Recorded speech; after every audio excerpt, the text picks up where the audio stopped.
96.7 FM પર આકાશવાણીનું આ અમદાવાદ વડોદરા કેન્દ્ર છે. પ્રસ્તુત છે કાર્યક્રમ આરોગ્ય જગત. આજના કાર્યક્રમમાં આપ ઘૂંટણના ઘસારાને લગતા રોગો અને તેની આધુનિક સારવાર એ વિશે જાણીતા ઓર્થોપેડિક સર્જન ડોક્ટર પ્રિયાંક ગુપ્તાની મૌલિન મુનશીએ લીધેલી મુલાકાત સાંભળશો. આરોગ્ય જગત કાર્યક્રમ સાંભળતા સૌ શ્રોતા મિત્રોને મૌલિન મુનશીના નમસ્કાર. મિત્રો, આપણી જિંદગી દોડધામ ભરી થઈ ગઈ છે એટલે કસરત તો આપણે ભૂલી જ ગયા છીએ, કારણ કે આપણા હાથમાં મોબાઈલ હોય છે અને એ કસરત ન કરવાને કારણે ઢાંકણી ઘસાવાના, ઓસ્ટ્રોઆર્થાઇટિસ, સાંધાનો વાહ, આવા ઘણા બધા રોગ આજકાલ વધુ પ્રમાણમાં જોવા મળે છે. પણ આપણા માટે એક રાહતની વાત એ છે કે હવે નવી ટેકનોલોજી પણ આવી છે, એટલે પહેલાં જે જોખમ હતું એ ઘટ્યું છે. તો આજે મારા આકાશવાણી અમદાવાદના સ્ટુડિયોમાં ડૉક્ટર પ્રિયાંક ગુપ્તા છે, જેઓ ગુજરાતના ખૂબ જ જાણીતા ઓર્થોપેડિક સર્જન છે અને એમણે 30,000 કરતાં પણ વધારે લોકોને ઓપરેશન વગર સાજા કર્યા છે અને 10,000 કરતાં વધુ જે પેશન્ટ છે, દર્દીઓ છે, એની સફળ સર્જરી કરી છે. તો આપણે એમની સાથે આજે આ અંગે વાત કરીશું કે જે સાંધાનો ઘસારો હોય છે અથવા તો જે ઢાંકણી બદલવાનું ઓપરેશન, જેને ની રિપ્લેસમેન્ટ કહેવાય છે, શું છે અને એ ન થાય એના માટે શું પ્રિકોશનરી મેઝર્સ એટલે સાવચેતીના પગલાં લેવા જોઈએ. ડૉક્ટર પ્રિયાંક ગુપ્તા સાહેબ, આપનું આકાશવાણીમાં ખૂબ ખૂબ સ્વાગત છે. નમસ્કાર મલિનભાઈ, અને આપ સૌ શ્રોતા મિત્રોને મારા તરફથી બહુ બહુ અભિવાદન અને અભિનંદન. ડૉક્ટર પ્રિયાંક ગુપ્તા સાહેબ, આપ ખૂબ જાણીતા ગુજરાતના ઓર્થોપેડિક સર્જન છો અને વિશાળ અનુભવ ધરાવો છો ની રિપ્લેસમેન્ટ તેમજ ઓર્થોઆર્થાઇટિસ વિશે. તો પહેલાં તો અમારે એ જાણવું છે કે આ જે સાંધાનો ઘસારો કે ઓર્થોઆર્થાઇટિસ કે છે એ શું છે અને કેમ થાય છે? મારી ઓળખ છે કે જોડ રોગ પરામર્શ ચિકિત્સક, એટલે આપણે ઓપરેશનની વાત નહીં કરવાની, આપણે વાત કરવાની છે કે કેવી રીતે આપણે આપણે સાંધાને લાગતા જે તકલીફો છે એમને આપણાથી દૂર રાખી શકીએ. જી, હાલમાં જે આપણે જોઈએ છે સૌથી વધારે જે તકલીફ આવે છે આપણે ઘૂંટણના જે સાંધા છે એમના ઘસારાની તકલીફ આવે. અને આમ જોઈએ તો સૌથી વધારે છેલ્લા જે 50 થી 60 વર્ષ છે એમાં ઘૂંટણની લાગતી તકલીફો વધારે હોય છે હિપ અને શોલ્ડર કરતા. બરાબર, પણ એનું કારણ શું છે સાહેબ? એનું સૌથી મોટું કારણ જે આપણે જોઈએ તો આ એજ છે. આપણે ઉંમર સાથે જે શરીર આગળ વધે એમાં દરેક જોઈન્ટ ઉપર પછી લોડ આવે અને એના લીધે ઘસારો આવતો હોય. એના સિવાય પણ અમુક એવા કારણો છે જે આપણે મોડિફાયેબલ કારક કહેવાય. હવે આપણે વાત કરીએ તો વજનની. વજન એવા એક અગત્યનો કારક છે જે આપણે ચેન્જ કરી શકીએ. બીજું છે કે કોઈ આપણે પેલા કોઈ જાતની કોઈ ઈજા થઈ હોય, કોઈ આપણે વાગ્યું હોય કંઈ, તો એના લીધે સાંધાના જે લેયર્સ છે એમાં પણ ચેન્જીસ આવતા હોય. પછી એક મુખ્ય કારક હજી છે ઉંમર સાથે જે આપણે બોન્સની ડેન્સિટી છે આ ઓછી થઈ જાય, જેને આપણે ઓસ્ટિયોપોરોસિસ કે સાંધામાં ખોખલાપન આપણે કહેવાય. અને સૌથી મોટું કારણ આ છે જેન્ડર સ્પેસિફિક, અને સ્ત્રીત્વ, કે જે સ્ત્રીઓ છે એમાં આપણે મોટા ભાગે વધારે આર્થરાઇટિસ જોતા હોઈએ પુરુષો કરતા. અચ્છા ગુપ્તા સાહેબ, આના જે આપણે આના સાંધાના વા અથવા સાંધાના ઘસારાની વાત કરીએ છીએ તો એના લક્ષણો શું હોય છે? એના સૌથી મોટા લક્ષણ જે છે કે જ્યારે આપણે પગથિયા ચડીએ ત્યારે દુખાવાનું સ્ટાર્ટ થાય, અમુક વખત ભૂઈથી ઊભા થઈએ ત્યારે તકલીફ થાય, ઘૂંટણમાંથી આવાજ આવે અને પછી એવું લાગે કે પગ જકડાઈ ગયું છે, ચાલતા ચાલતા પગ અટકાઈ જાય, અમુક વખત એવું લાગે કે લોડ નહીં મૂકી શકીએ. આ બધા જે છે આ આપણા આર્થરાઇટિસના લક્ષણો છે કે ઘૂંટણનું ઘસારાનું લક્ષણો છે. એ દવાથી મટી શકે ખરું? આ મટી શકે આ કહેવાનું થોડું ડિફિકલ્ટ છે, કેમ કે ઘસારા એક સતત પ્રોસેસ છે. આ મટે નહીં, આગળ વધે, પણ આપણે એમની આગળ વધવાની સ્પીડને ઓછું કરી શકીએ. એક્સરસાઇઝ કે ફિઝિયોથેરાપીથી ફેર પડે? 100% ફેર પડે, અને દરેક માણસને કરવી પણ જોઈએ. અને જે આપણે પહેલા વાત કરી કે જે વજન છે આ તમે એમને કંટ્રોલમાં રાખો. પછી જે સ્પેશિયલી જે ફિમેલ્સ છે આ લોકો એમના પ્રેગ્નન્સી દરમિયાન એમના વજન ઉપર ખાસ ધ્યાન રાખે, એક્સરસાઇઝ કરે, તો એનાથી બોન્સ ઉપર ઓછો લોડ આવે છે. અને પછી જ્યારે રજો નિવૃત્તિનો સમય આવે ત્યારે પણ તમારે પ્રોપર એક્સરસાઇઝ અને જે મેડિસિન હાર્મોન માટે જોઈએ આ પ્રોપરલી લો, તો એનાથી જે ઘસારા આગળ વધવાની દર છે આ ઓછી થઈ શકે. પુરુષ અને સ્ત્રીની વાત કરીએ તો આપને આ વધારે શેમાં જોવા મળે છે? આપણે સ્ત્રીઓમાં વધારે જોવા મળે અને 2 થી 3 ગણું વધારે જોવા મળે છે. ઓહો, તો એ ચિંતાજનક કહી શકાય. અચ્છા, હવે ધારો કે આપણે કહ્યું કે એમ આ દુખાવો વધી ગયો અને આપની પાસે આવે ને એનું ની રિપ્લેસમેન્ટ એટલે ઢાંકણી બદલવાનું કરવું હોય તો આમાં હવે લેટેસ્ટ સર્જરી આવી છે ખરી એટલે પેશન્ટની બીક ના લાગે? હાજી, એમાં શું છે કે બેસિક ટેકનિક તો સેમ જ રહેશે. ઢાંકણી બદલવાનું એવું કે આપણે કંઈ બદલતા નથી, આ એક ખોટું શબ્દ છે. આપણે કહીએ રીસર્વિસિંગ કરીએ છીએ કે લેમિનેશન જેવું છે કે જે રીતે આંખમાંથી આપણે લેન્સ કાઢીને નવા લેન્સ નાખીએ, સેમ જ અહીંયા થાય કે આપણે કોઈ સાંધાના ભાગ કાઢવાના નહીં, ખાલી જે ઘસારાની જગ્યા છે એમને ક્લીન કરીને અને એના ઉપર મેટલ કેપ બેસાડીએ છીએ. અચ્છા. અને એના લીધે પછી તમારો દુખાવો ઓછો થઈ જાય અને પછી તમે હરીફરી શકો, દરેક કામ કરી શકો. લોકોના સામાન્ય એમાં જોયું છે કે આખો ઘૂંટણનો સાંધો બદલી લે છે, બરાબર ને? હવે એવું કઈ નથી. અને આ નાના ચીરામાંથી થઈ જાય. જે દિવસે સર્જરી કરી આ દિવસે તમે ઊભા થઈ શકો, ચાલી શકો, દરેક કામ કરી શકો. એટલે એક જ વસ્તુ છે કે તમારું મોટિવેશન પોઝિટિવ હોય અને સર્જનનો એક્સપિરિયન્સ સારો હોય તો રિઝલ્ટ તરત આવી શકે. અને પછી જે તમે કીધું કે નવી ટેકનિક્સમાં 2-3 વસ્તુઓ હવે એડ થઈ છે. એક તો ઇન્સિઝન પહેલા કરતા નાના થઈ ગયા છે, પછી અડધું રિપ્લેસમેન્ટ પણ હાલમાં થાય છે અને ટોટલ તો થાય જ છે ખાસા ટાઈમથી. એમાં પણ હવે ઇમ્પ્લાન્ટ જે છે સારા આવી ગયા, જેની આયુષ્ય 28 થી 30 વર્ષ સુધી હોય છે. અને પછી રોબોટિક્સના પણ હવે નવું એમાં આગમન થયું છે. એટલે પેશન્ટને ઓછામાં ઓછી પીડા થાય અને ઝડપથી રિકવરી થાય તો એ આપણે એક ખૂબ સારી વાત છે. ડોક્ટર ગુપ્તા સાહેબ, હવે આમાં સ્ટેમ સેલનું પણ કંઈક આવી છે નવી પદ્ધતિ, તો એ કેટલી સફળ આમાં થઈ છે? હવે સ્ટેમ સેલ એક ટ્રીટમેન્ટ તરીકે એપ્રૂવ નથી થયું, હવે ક્લિનિકલ ટ્રાયલ્સમાં ઉપલબ્ધ છે અને એમાં જે એમના પરિણામો આવી રહ્યા છે આ પરિણામો સારા છે. પણ હમણાં મને એવું થાય છે કે થોડું ટાઈમ હજી થશે જ્યારે આપણે એમના કંઈ પ્રોપર કન્સોલિડેટેડ રિઝલ્ટ મળી શકે. અચ્છા, આમાં એઆઈ ટેકનોલોજી છે એ કંઈક મહત્વનો ભાગ ભજવી શકે? આ મહત્વના ભાગ રહેશે, પણ હવે એમાં પણ 4 થી 5 વર્ષ જેવું લાગશે.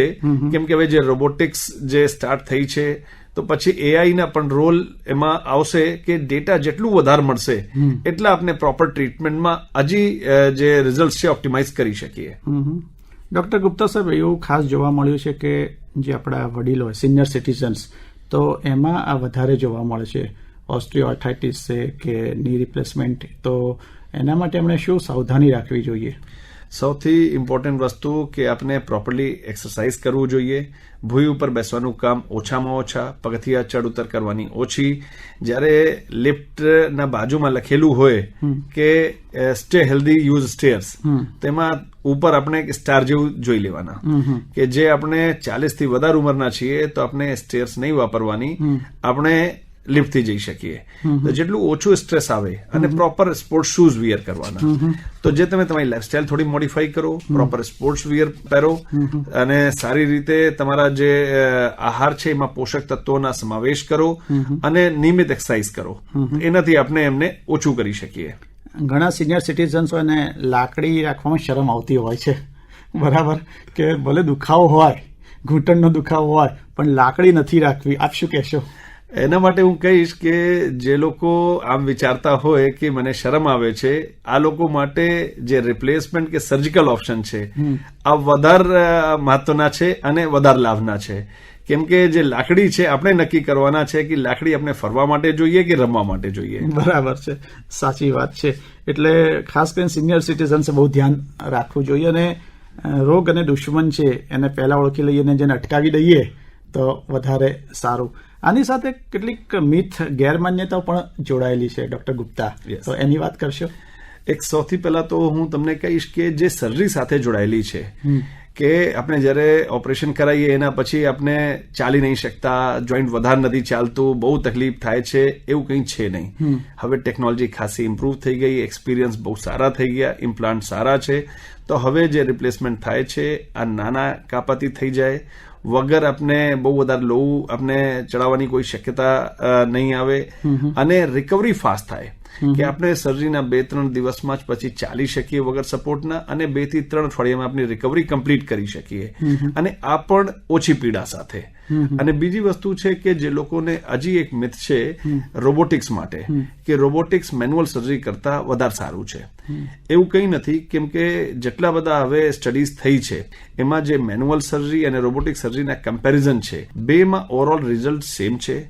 ઇવન જે મેન્યુઅલ સર્જરી છે એમાં ટાઈમ ઓછું લાગે છે રોબોટિક્સ કરતા, તો એટલે ઘણા બધા કોમ્પ્લિકેશન હાલમાં ઓછા છે. મે બી આફ્ટર 5 થી 10 વર્ષ પછી કદાચ રોબોટિક્સના જે રિઝલ્ટ છે કદાચ ઇમ્પ્રુવ થઈ શકે, પણ હાલમાં એવું કંઈ નથી કે રોબોટિક્સ એનાથી વધારે કંઈ સારું છે.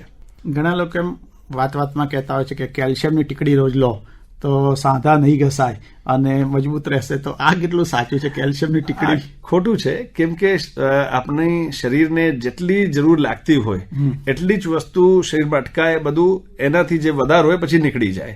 તો જે કેલ્શિયમની ડેફિશિયન્સી હોય તો આપણે લેવાના, અને ખાલી કેલ્શિયમ કોઈ કામનું નહીં. કેલ્શિયમ સાથે એના ડ્રાઈવર હોય છે વિટામિન ડી. જ્યારે વિટામિન ડી સાથે હોય તો પછી કેલ્શિયમનું પ્રોપર એબ્ઝોર્પ્શન થાય છે.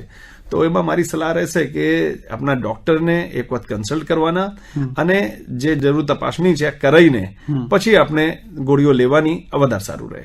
બરાબર. એટલે ડોક્ટરને પૂછ્યા વગર જાતે દવા ના કરવી જોઈએ.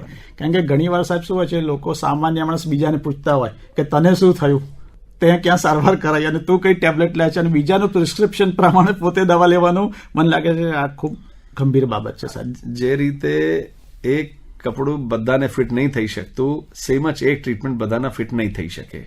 એટલે જે આપણે ડોક્ટર પાસે જઈએ તો તમારી જરૂરિયાત પ્રમાણે જે તમારા ટ્રીટમેન્ટ છે આ તમને ત્યાં પ્રોપરલી મળી શકે.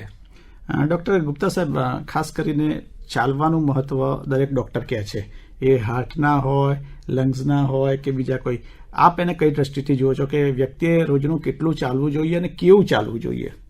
એમાં શું છે કે હું મોટાભાગે આમ જ કહું કે વોક કરવાનું લાઈફ માટે બહુ અગત્યનું છે, અને એમાં હું એક સ્લોગન કહું છું કે ડેલી કરોગે વોક તો જિંદગી કરેગી રોક. વાહ. પણ એક જ વસ્તુ એમાં ખાસ ધ્યાન રાખવાની કે અમુક લોકો મારા પાસે આવે કહે કે અમે 4-5 લોકોને ગ્રુપમાં જઈએ છીએ વોક કરવા માટે.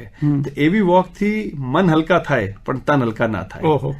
એટલે તમે એકલા વોક કરો, બ્રિસ્ક વોક કરો, અને એટલી વોક કરવાની જેનાથી એટલીસ્ટ હાર્ટ રેટ 1.5 કે 2 ગણું થઈ જવું જોઈએ. then only it would be exercise for your heart. so એટલે ખાલી તન હલકા કરવાની જરૂર છે, મન હલકા જે વોક છે એની જરૂર નહીં આવે. એટલે ઘણીવાર ગાર્ડનમાં જોઈએ કે લોકો વોક કરતા પણ એટલી બધી વાતો અને પંચાયત ચાલતી હોય કે આપણને એમ થાય કે આ લોકો શું ચાલતા હશે, અને એના પછી ચાની કેટલી ઉપર બેસીને બધું આપણે ત્યાં ચા અને ભજીયા કહીએ તો પછી જે પણ એક્સરસાઇઝ કરી આ બધી વેસ્ટ થઈ ગઈ.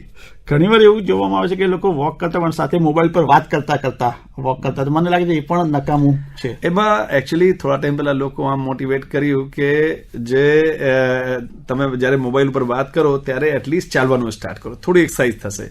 પણ હવે ઓવરરીચ થઈ ગઈ. લોકો શું કરે કે આજુબાજુ કંઈ જોતા નથી તો પછી એક્સિડન્ટ અને બીજી ઈજાઓ થવાની શક્યતા વધી જાય. એટલે આપણા મગજ છે આ 1 કે 2 જગ્યા જ કામ કરી શકે, અને મોબાઈલ ઉપર જયારે કામ કરીએ અને એના કરતા આપણે ઇન્જરી થાય તો સારું છે કે આપણે સામે જોઈને જ કામ કરીએ. સાહેબ, આપ સ્ટુડિયોમાં આવ્યા છો અને આજકાલ મોબાઈલને આપણે હૃદયસ્થ રાખીએ છીએ, બરાબર છે? આપણા સ્વજન કરતા પણ આપણે વધારે મોબાઈલને ચાહીએ છીએ, તો આજકાલ આટલા લોકો અંગૂઠાથી જે મોબાઈલ યુઝ કરતા હોય છે એની પણ ઇન્જરી થતી હોય છે ખરી? હા, એમને મોબાઈલ રિલેટેડ ઇન્જરીઝ કે કમ્પ્યુટર રિલેટેડ ઇન્જરીઝ કહેવાય, કેમ કે સતત આપણે અંગૂઠાને ખાલી વાપરીએ એમાં, અને એક હાથથી આપણે ફોનને હોલ્ડ કરીએ તો જે અંગૂઠાનો જોઈન્ટ છે એના ઉપર ઘસારો આવે અને એમાં દુખાવો વધે. અમુક વખત જે ત્યાંનું ટેન્ડન અને લિગામેન્ટ છે એના ઉપર પણ સ્ટ્રેસ આવે છે. હવે આપણે પહેલા કહેતા હતા કે ફોન સાથે પૂંછડી હોય, બરાબર, હવે ફોનની પૂંછડી જતી રહી અને એમની પૂંછડી માણસ સાથે જોડાઈ ગઈ, બરાબર છે. હવે એમને લઈને આપણે ફરતા હોઈએ. એટલે શ્રોતા મિત્રો, જે ફોનનો વિવેકપૂર્ણ ઉપયોગ કરવો જોઈએ.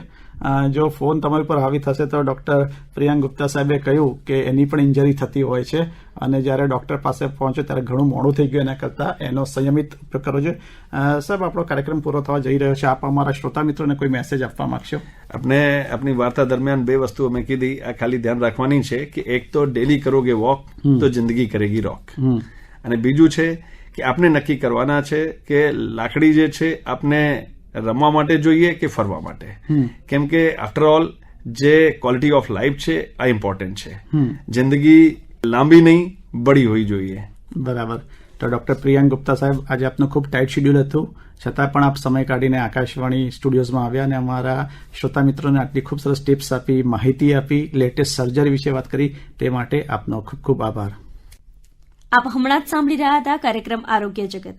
આજના કાર્યક્રમમાં આપણે ઘૂંટણના ઘસારાને લગતા રોગો અને તેની આધુનિક સારવાર એ વિષય પર જાણીતા ઓર્થોપેડિક સર્જન ડોક્ટર પ્રિયાંક ગુપ્તાની મૌલિન મુનશીએ લીધેલી મુલાકાત સાંભળી. કાર્યક્રમનું પ્રસારણ 96.7 FM આકાશવાણીના અમદાવાદ વડોદરા કેન્દ્ર પરથી કરવામાં આવ્યું.